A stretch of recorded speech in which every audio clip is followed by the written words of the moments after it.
What up, what up? Welcome back, ladies and gentlemen. We're joined with Ashton Sylve here, H20.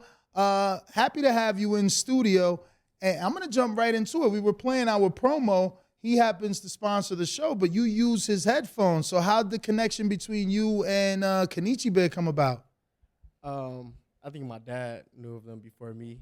But no, I love the headphones. I use them when I play the game. Like, I love, like, if I'm not boxing, I'm just at the crib, just, relaxing, playing the game, or just running, on the treadmill, listening to music. So, they did a great job with that. For sure, for sure. Man, I got so many different questions, so I don't want to hog you. Is there anything you want to jump into before?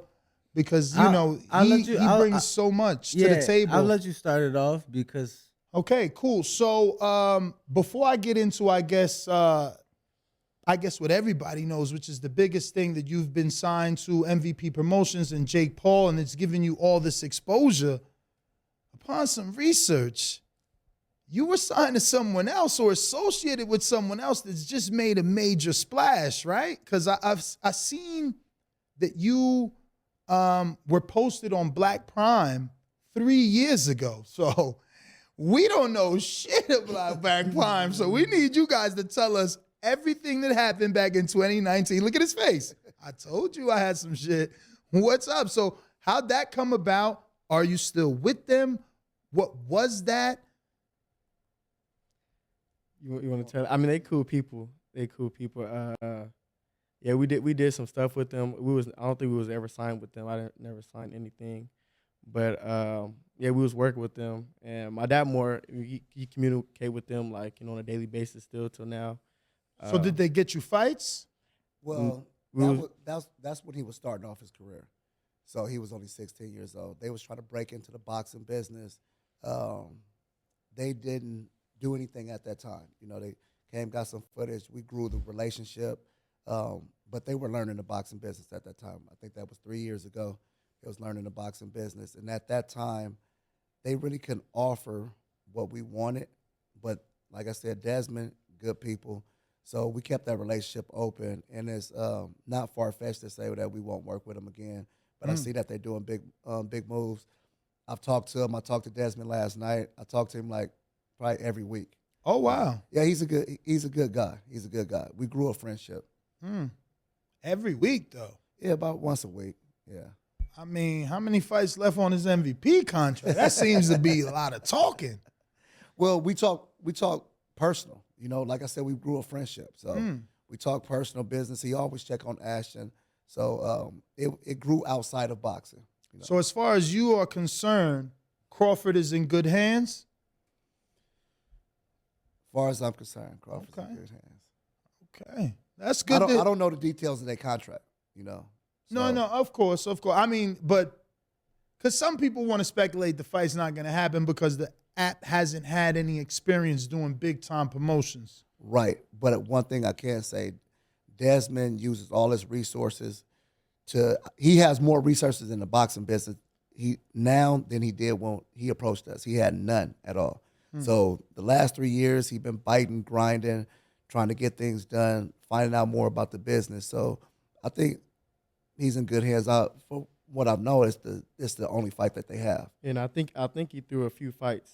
I think it was about two.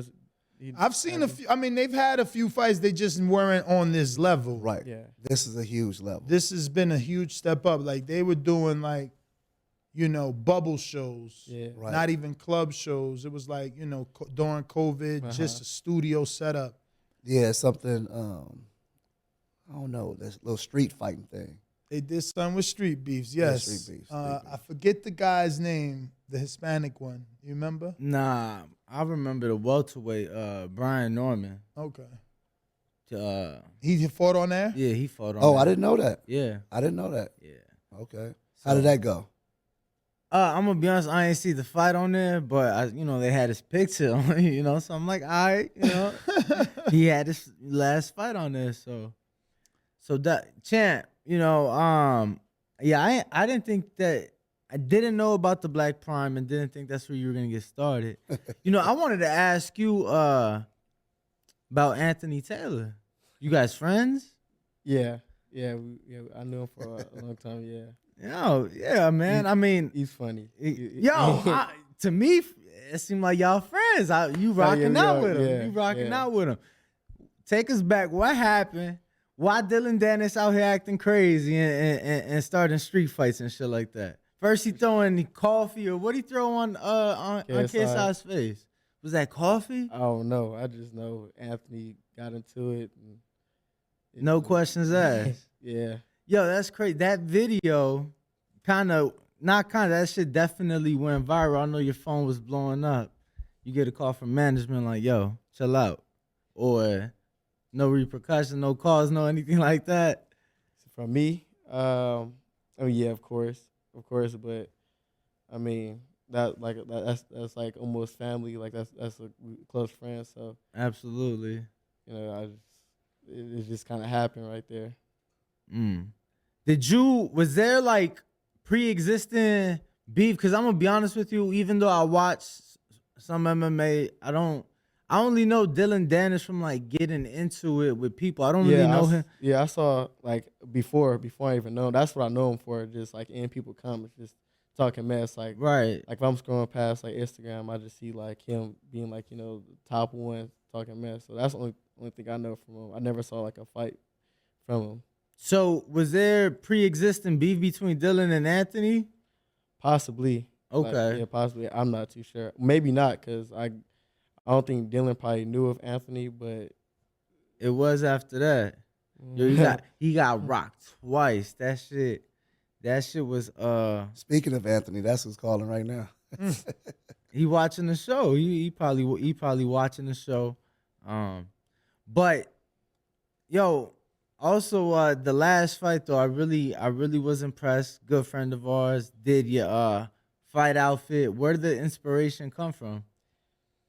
First off, it started from me just like liking the movie. Like I feel like I watch it like at least 5 times throughout the year just because. But then like watching it over and over, it's more like I started getting like inspiration. I think that's why I keep watching it.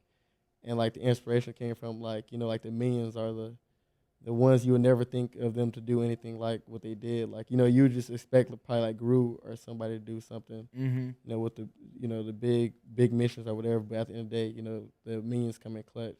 So I feel like that's like me in a way. Yeah, that was pretty tight. I saw him working on it, and he said he wouldn't reveal who it was. Yeah, he never does. Yeah, he wouldn't reveal who it was, and then when I saw you walk out with it, I thought that was pretty tight. Definitely, a first on that.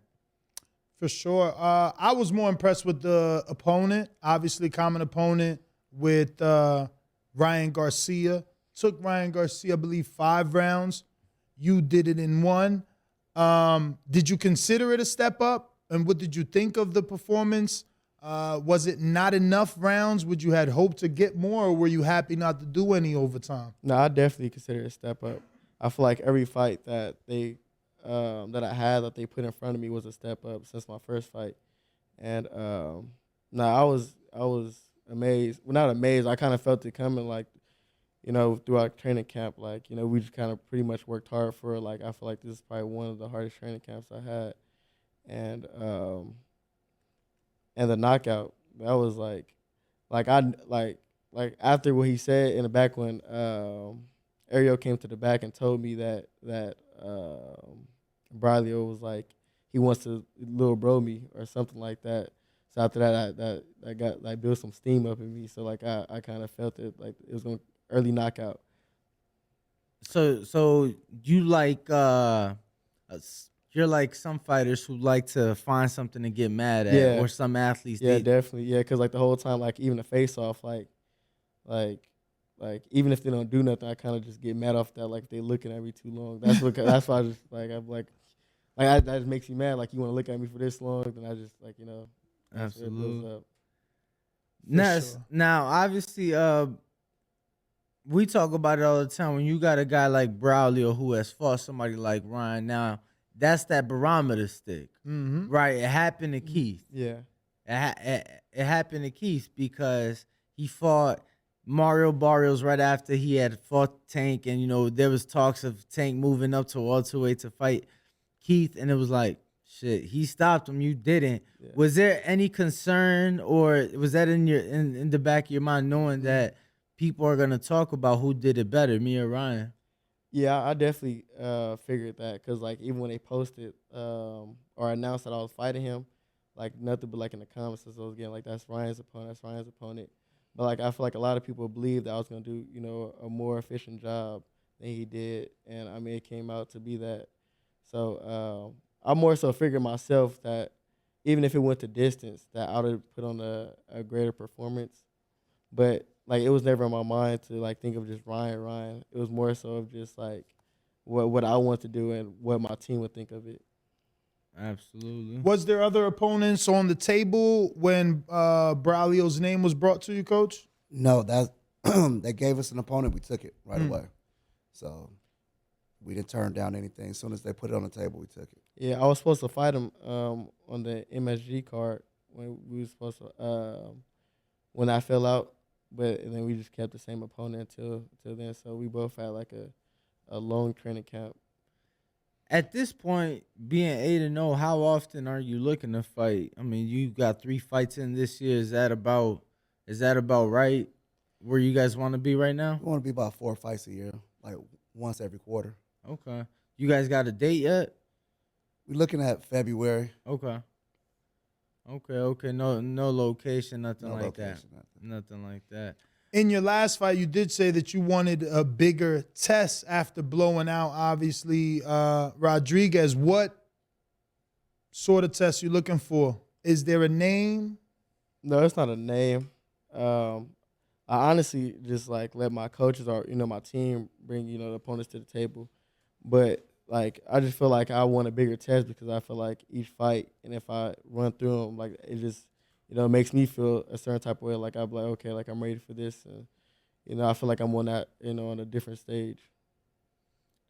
Think Dad, I was gonna say, Dad, what about you? Is there a certain somebody that you would like to see him in with next? Being as though that he's asking for bigger tests. Yeah. Well, it's not a certain somebody. I mean, he want to step it up. We definitely gonna step it up a little bit. But once again, he's only 18 years old. He got the world at his hand. He's super talented, but he still got to grow with his body. He's still, like I said, he's 18 years old. He hasn't even came into his man strength yet. But we're definitely gonna test him again. He wants to get tested, but we're not gonna jump all the way into the big leagues. We're gonna gradually grow him and get him there. So, and is the promoter okay with something like that? Because obviously, a guy like Devin Haney did that in Mexico where you can control that, but obviously his contemporaries just seen what he did to Braulio. So I assume it's going to be harder to get him opponents now unless he continues to fight the Braulios or above. It's like, yeah, that's what definitely where we're going. We're not going down. We're definitely either Braulio level, a little bit above it. Definitely going to do that. We can't go down. And that's one thing that I told him. Once we go up, there's no turning back. You can't go down. We can't go from Braulio to a guy that's 9-20, So, of course, everybody's okay with it, and we all on the same page. Is basically what we want to do. Well, we have a vision for his career. So, yeah.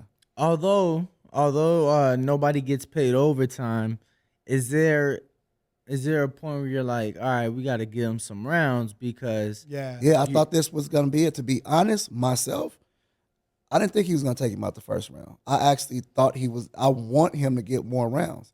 I want him to get more experience. I wanted it to go at least 7 rounds. Ashton like, hell no, for what? Try to get him up out of there.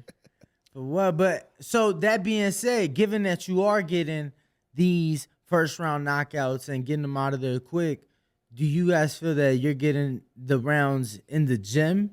Because like something has to make up for it. Like, you know what I'm saying? You got to get your experience. Yeah, you 8 fights in, but you got 8 rounds experience. Like you got to get your experience, and you guys feel like you're getting that in sparring? We definitely getting that in sparring. We definitely getting that. You're training in Cali?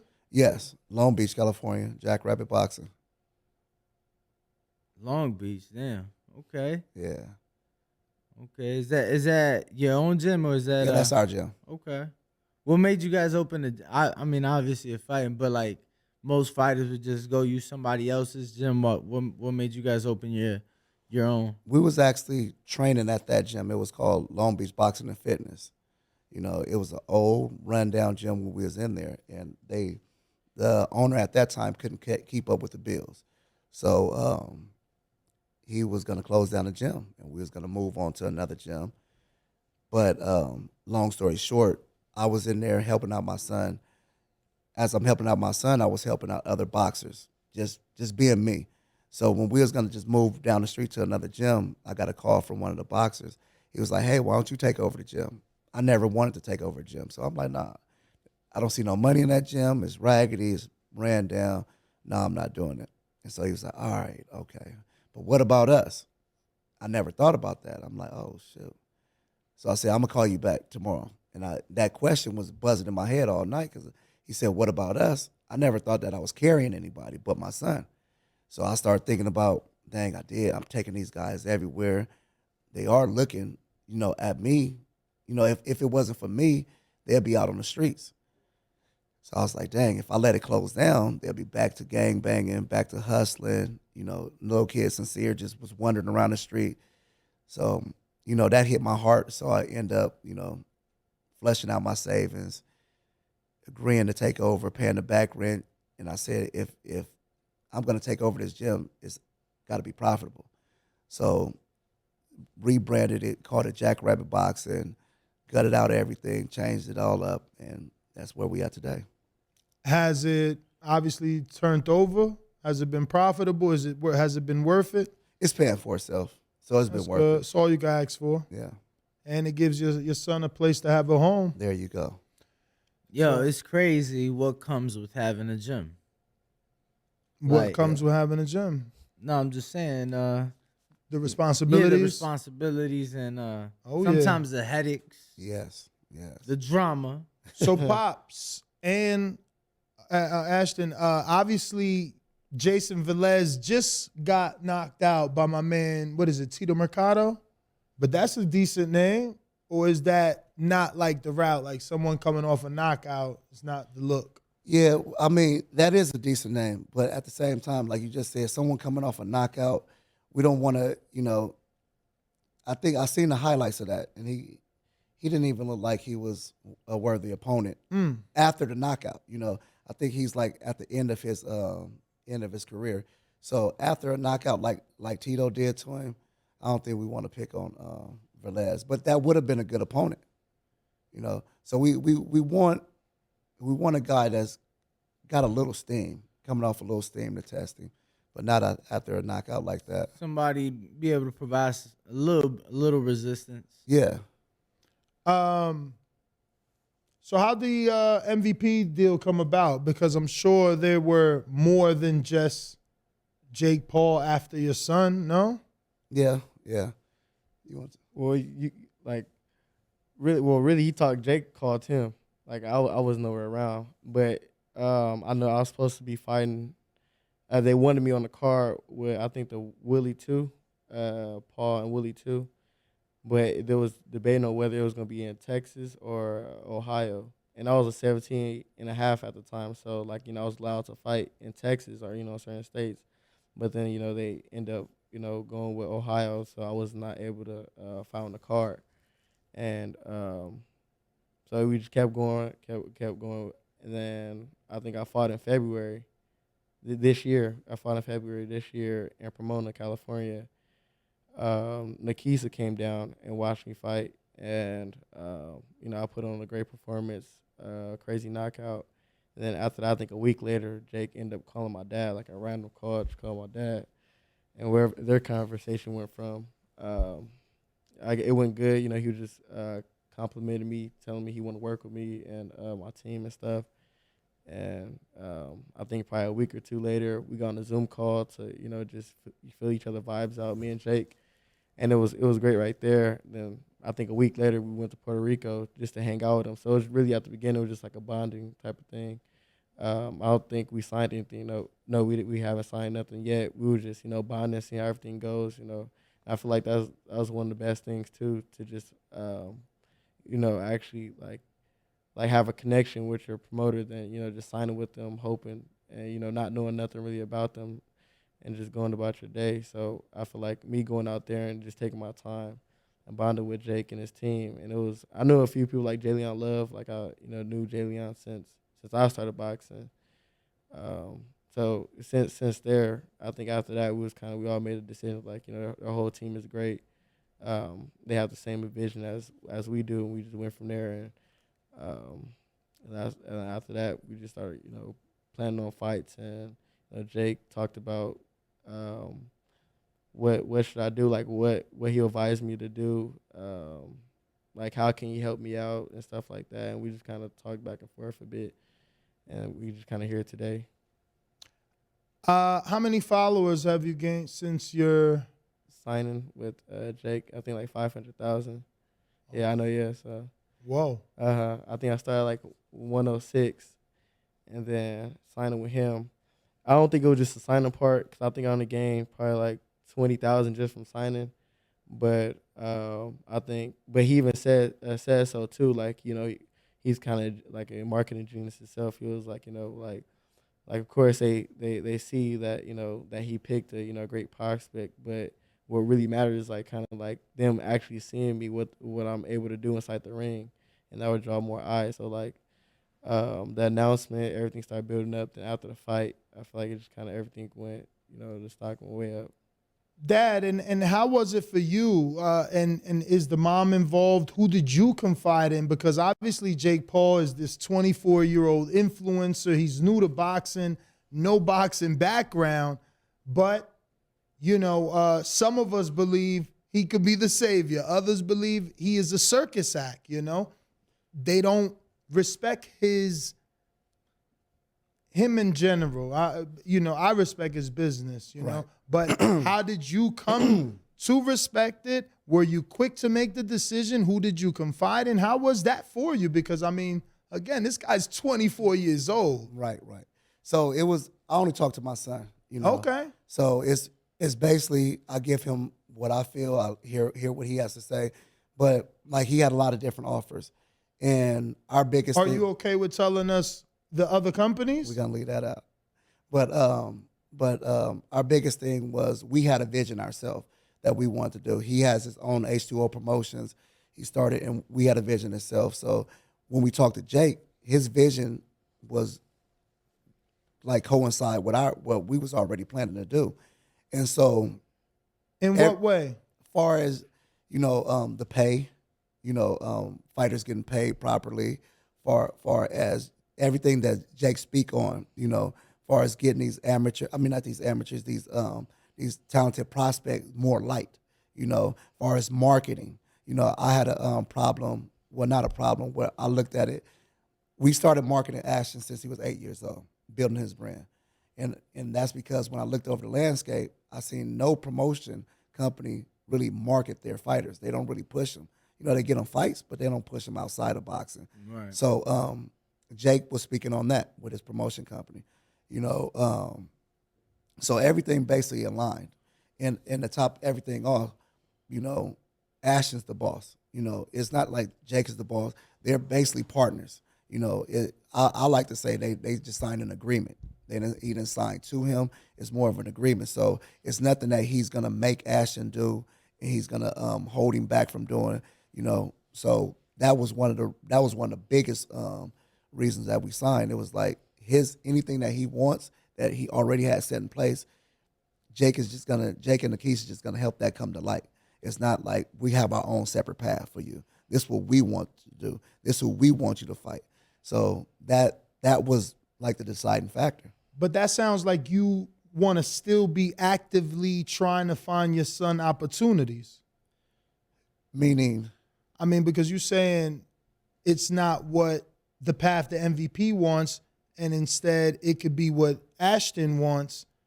It sounds like if it's something that he wants, you guys came together on that. You are looking for that, right? So it wouldn't be what the promoter wants. Well, it's like I said, we're all a team now. It's not they're calling the shots on Ashton. We're all a team. So we now I'm saying before that, I confide in Ashton. Now it's a team effort. Now we all talk. It's not like, we doing everything that we want to do by ourselves. Like they'll come to the table. How about we do this? So we all talk. Right. It's not. They're not basically, for lack of a better term, bossing him around. For sure. Does this situation mean that he is not bound to a broadcaster? Because we know that Jake Paul is signed to Showtime, but Ashton is signed to MVP, right? Not Showtime, meaning your February fight can be hypothetically Dazn or Wherever. Yes. PBC or Top Rank. Yes, he's not bound to a broadcaster. Beautiful. Beautiful. And Was that something specific you wanted, or was that just something that naturally came about and you're okay with it? That's something specifically I wanted because I see the landscape and, they talk about you're on the other side of the street, so we can't fight. So, I mean, if we're not bound to anything, we could go PBC. We could fight anybody. We could fight fighters on PBC, Top Rank, Dazn, Showtime. Funny you say that. Because of Jake's affiliation with Showtime, there's a lot of PBC rumored dates in February. Is that right? I mean, we just had a morning show about Earl and Thurman, possibly February. Oh, wow. Okay. No? Hey, that's a good card. We had Mario Barrios in this studio. He said February. Okay. No? No calls for undercard of Barrios? No calls. All right. some checking. about February? It's Yo, something about and February. it's crazy because February is already kind of like busy in sports, so it's interesting. Yeah. See what yeah. So for you, how was it? I mean, were you like right away like, man, I know how big Jake is. I want to make this move, or did you need that time with him? I know you've already touched on it. Yeah. But do you think now looking back, you really needed that time to bond with him? Or when he called you, is your answer still the same? Was it still yes then, and then you just knew for sure it was yes after the weekend or the time you spent in Puerto Rico?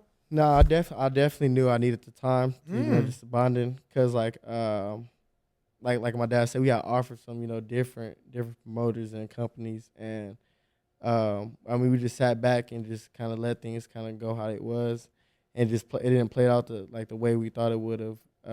So as the years went by, I think it started off at like 15 and a half, and I was looking into, signing with somebody. That's when we started to just, like I said, just, waited for the bonding and the connection with different promoters and, see what they have to say. And so when Jake came about, I kind of figured like it was going to be differently than other promoters, just because who he is and what he wants to bring to the table. Like just from hearing, outside of from just speaking to him face to face. Like you said, he just wanted to bring the marketing in a different way. Just business wise, like bring in the funds differently than other fighters getting paid.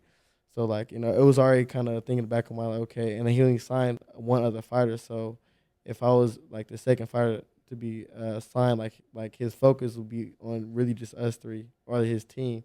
It was just me, him, and Amanda. So and that's not bad company to be with, let me tell you. Yeah, and do you feel like that? Do you feel because it's only two fighters on the roster, you are priority? Are you feeling like you're priority? No, definitely, yeah. That's great, man. That's amazing. I wanted to ask, well, I guess technically the both of you guys, whose decision was it to turn pro in TJ? Me. I wanted to turn pro when I was 15. Like I was pretty much kind of done with the amateurs. I just didn't want to. How many amateur fights? Like 120. And yeah. what caused you to be done? Just after fighting so many times in the nationals, like if I was going overseas, continuously, then I would probably been cool with it. But we was waiting like one time a year to go overseas, and the competition in the nationals, I was pretty much, ranked number one in my weight class for a few years. So I felt like it was at the point no more competition. And then I was just thinking in the future wise, if I'm just just fighting as an amateur, and went into the Olympics. I think at that time, I think they didn't know whether if they wanted the Olympics to be, I think 2020 or like 2022. Like it was like juggling. They didn't know for sure. So and I was thinking my age. I was like I'll be like 20 years old, 22. So it would have been just all. I just felt like it was just I was gonna be just waiting for like almost no reason. Dad, why TJ? Did you guys try to? Because I'm sure there's some states like a Mississippi, a North Carolina. You feel me? That would have licensed you up. Yeah. TJ's close to us. Okay. It's only 2 hours away from us.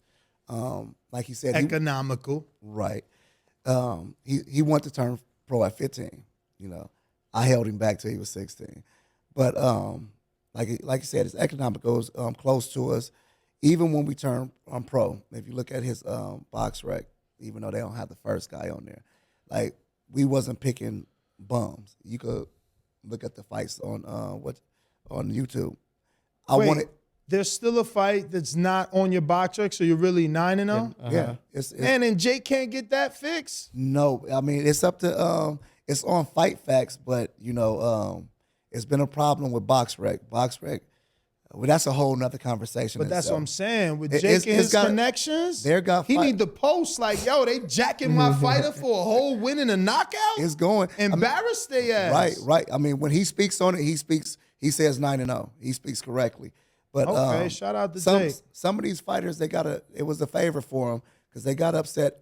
I'm not gonna call no names, but they got upset in Mexico, and it's not on their record. So they're walking around X and O, but I've seen with my eyes that they lost the fight. But once again, back to Ashton.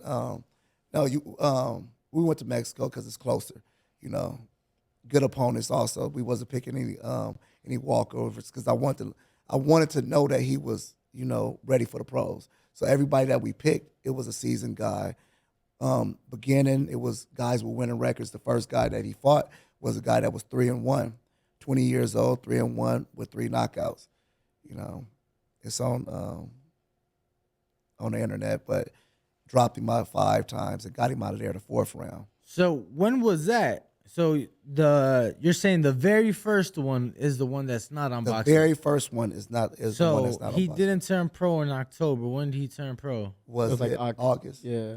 Okay. August. But that's the TJ commission? That was the TJ commission. Man. During the pandemic, they had a beef, like Rosarito, Tijuana, and BoxRec. They had a little beef.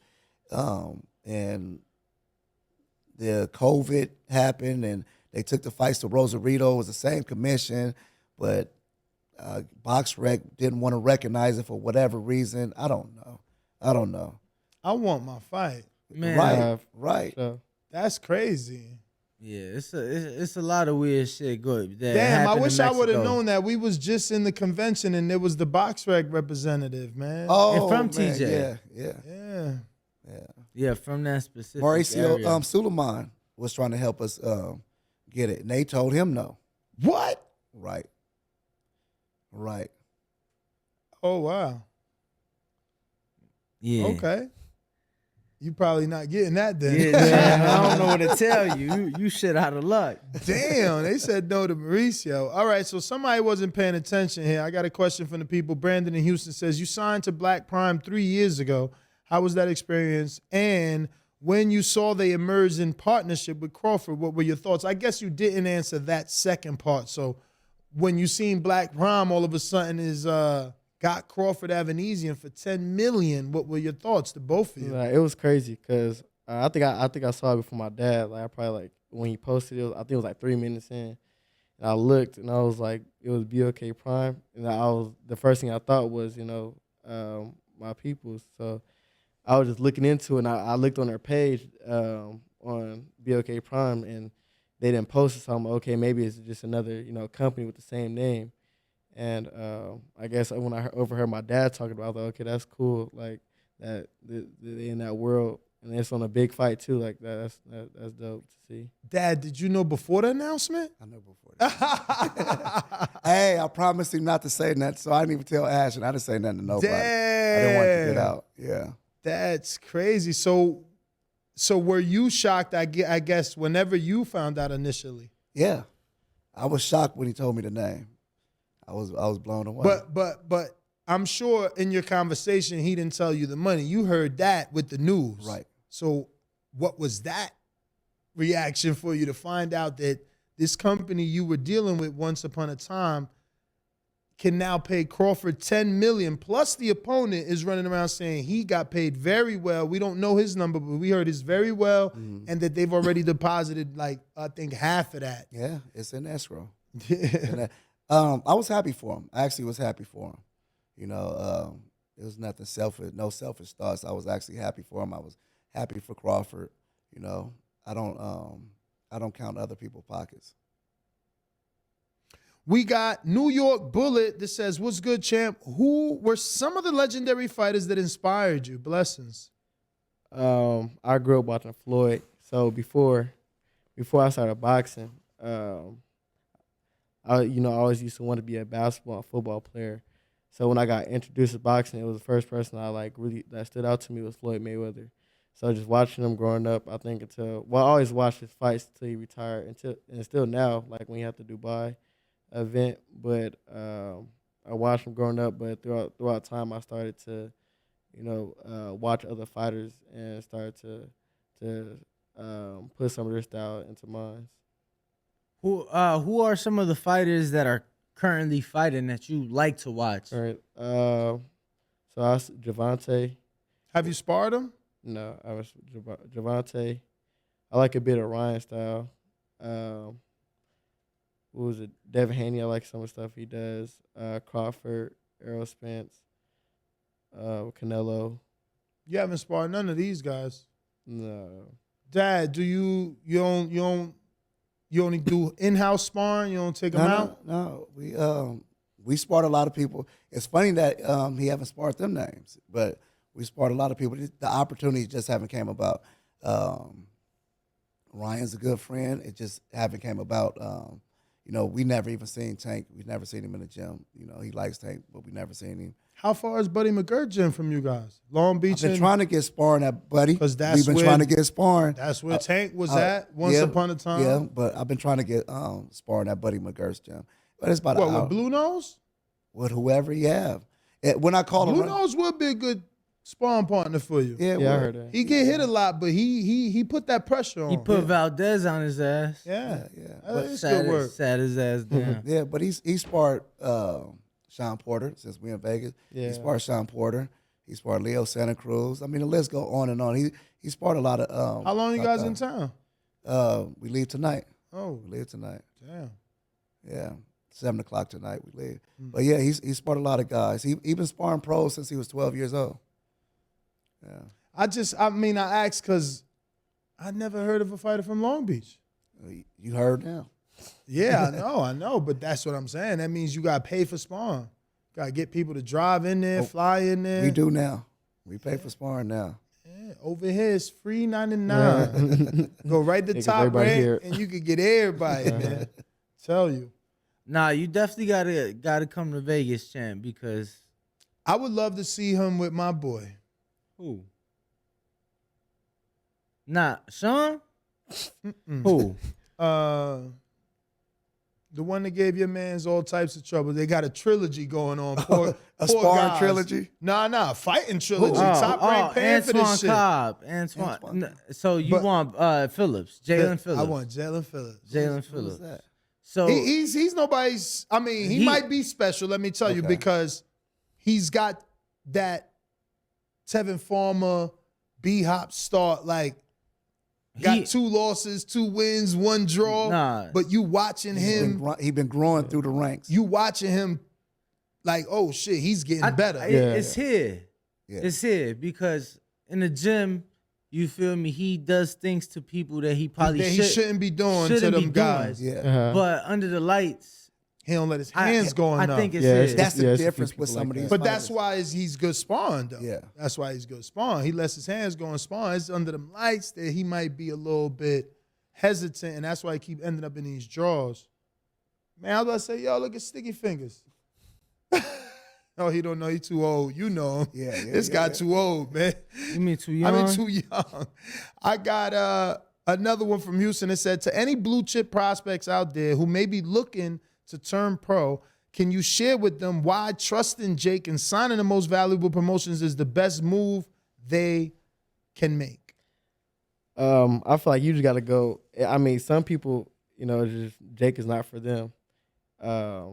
But I feel like for me and what my dreams and goals were headed towards, I think that was for me. So I feel like you just got to, look into more of the companies of who you are willing to sign with and what they're doing for their fighters. Like, I feel like I think Top Rank gives their fighters a lot of fights and but you see like me, I'm kind of taking my time. I think Top Rank probably takes their time too with the fighters, but they're continuously in the ring. But for me, my goals are just to take my time and, just be under the spotlights. I like, big fights. I don't like to just fight over and over competitively again. And I don't know, just something about, I kind of want to, give it some time to build up the fight a bit. Like if it was like a mega fight or something. No, it makes sense. Definitely understandable. I wanted to ask, what were some of the things outside of boxing that you look to maybe get your hands on, or maybe some things that Jake's like, okay, we can make some money over here as an investment thing. What are some things that catch your interest outside of the boxing? It's a lot of things. Like, as I go on and see certain things, like for example, like you said, Jake, when he came out with the better, that was kind of inspiring. I started wanting to do more stuff with that. Probably, just have my own. Absolutely. Yeah, that's one thing Jake talked to him about, things outside of boxing. Like, y'all might see Jake as a clown and things like that, but he's a good businessman. He sat Ashton down. Ashton, he wants to go into business, so he sat Ashton down, and he told him that, he's going to teach him about venture capital, so on and so forth. But, Jake is a real good businessman behind the lights and cameras and all of that. When we go to his house, that's all he's doing. He's sitting at the table, researching, working. Like, he does what he does for the camera, but this guy's a smart guy. He might be 24. I don't even know how old he is, but he might be 24, 25 years old. But he's a smart businessman. That's what's up. I mean, look, you ain't gonna get any complaints from me. I'm on record, bro. Eddie Hearn owes me a percentage. We covered the KSI versus Jake Paul Logan Paul when it was YouTube. Mm-hmm. Then I interviewed Eddie, and I'm like, bro, did you see what these guys did? 1.5 for $10. He's like, nah, I'm not getting into that. Next year signs fucking Jake. You know what I mean? Yeah. And that whole YouTube thing blew up. But I believe in him. And a lot of people tried doing it. Nobody could do it like Jake. Yeah. No. And I believe in him, and I throw around savior of boxing because when you have that sort of platform, it's like I said, he could put heat on BoxRec, and they will fucking change that. Oh, yeah. They're not going to want what he's doing to Dana to be done to them every day. Dana is his own, entity himself. He has a platform himself, but BoxRec can't go anywhere and defend themselves. All they have is their Twitter, and it's not going to be good for them. So, yeah, man, I think that Jake is great for the sport. Look what he did for Amanda Serrano. He continues to get her opportunities, too. She's eventually going to get a Kaylee Teller, fight in Ireland for retirement money. Right. He's doing his thing. And look, we go in deeper. He gave Regis a shot. Now Regis got signed to Probellum. He gave Montana Love. Montana got signed to Dazn. So, the dude's good for the sport. My man Steve Cunningham, he gave him an opportunity versus one of those MMA dudes. Plus brought him in for sparring. The Hassan Rahman fight ain't happened, but still paid the fighters. And look at him now. Got his account unlocked, got him verified. Now my man got this fight because of that. Right, you know what I'm saying? He was just live the other day. That shit had 53,000. I'm like, you just lost. He literally just got knocked out, went live in the arena. They still love me. Bunch of people behind him. video got 53,000 Right. views. It's like, bro, how? Thank you, How? Jake Paul. Thank you, Jake Paul. So I believe in Jake, man. I think he could get it done. And again, with that platform, people are a little bit more, careful about what they say and don't say. Look at the WBA. They about to rank his ass. You know they about to rank him. What you talking about? They invited him to the WBA. Oh, yeah. You know he coming out of definitely. there on Definitely. Sunday with a ranking. Right. He gonna be ranked. So you guys did a good decision, in my opinion. I'm nobody, but outside looking in, I'm happy that you chose him. I think he could, get things done with multiple networks because they all want him. Yeah. Now, I'm not saying it's the big money move, but I'm gonna throw an idea out there just because of the opportunity, right? Champ, you got to get on the runway. One of these stores in this beautiful win. They got so many beautiful design. Get on somebody's runway. I'm telling you, I think the fashion. No, that's some. See, because people talk about the pay and they talk about this, but they're not able to hold an interview. They're not able to sell themselves, bro. They gotta be able to cross over. Yeah, Ryan does that, man. He was just exchanging left hooks with Sugar Ray, and it wasn't even on his page. It was Sugar Ray like, yeah, I'm chilling with my boy Ryan. I'm like, what? Like, now you gotta whip it. I'm like, what? Yeah, but speaking of fashion and things like that, modeling and acting, that's some of the things that that I've been wanting to do. That's some. I think Roger, when I first went to Floyd's gym, Roger told me that I should start doing. Yo, I don't give a fuck what nobody say. I think not everybody, right? You got to be somebody, but yo, that WWE crossover. Yes, Right. that's good. Floyd too. was the first boxer to do it. Yo, Yeah. I don't know Right. if that's true. Who was the first boxer? Mike Tyson? Did I Mike don't Tyson know do that it Mike before? was. I don't think Mike was in there. No, I think he's yeah. confusing Muhammad Ali, who did some wrestling, He but did it it- wasn't yeah, WWF. yeah, and it was like it an was like a exhibition. Japanese dude, right? Yeah, it was No, excellent. Mike was in it with Stone Cold. I remember. Yeah, Mike Yeah, but did that it first. can't be before. Stone Cold wasn't before Andre the Giant. No. I'm talking about the Big Show and Floyd. That was like Yeah, Yeah, that's right. It was Yeah, he Big was Show, Big not Show. Andre the He Giant. said Andre the Giant. Yeah. Tyson did do it. Had the all black shirt. Yeah, the on, all black. The Yeah. Stone I mean, Cold. listen. At least you got a better chance to get in WWE than any other fighter because Jake's brother is Logan, who got to deal with WWE. Yo, and let me tell you, bro, the WrestleMania, they're doing like 2 days. 100,000 people back-to-back days. Crazy. But that's nothing. If you're gonna ask for a WWE favor, they got over 98 million subscribers on their YouTube channel. That's insane. Bro, That's crazy. Their fan base is different. Yeah. I'm like, y'all know this scripted. No, my right? grown, my grown friend was just arguing on Facebook talking about, yo, me and my son finally had our first argument. And he was arguing that Roman Reigns beats some other dude I never heard of. And I'm like, bro, you're like 40 years old. What are you talking about? Hey, that's the dude just fought Logan. Yeah. Yeah, I guess. he beat Logan.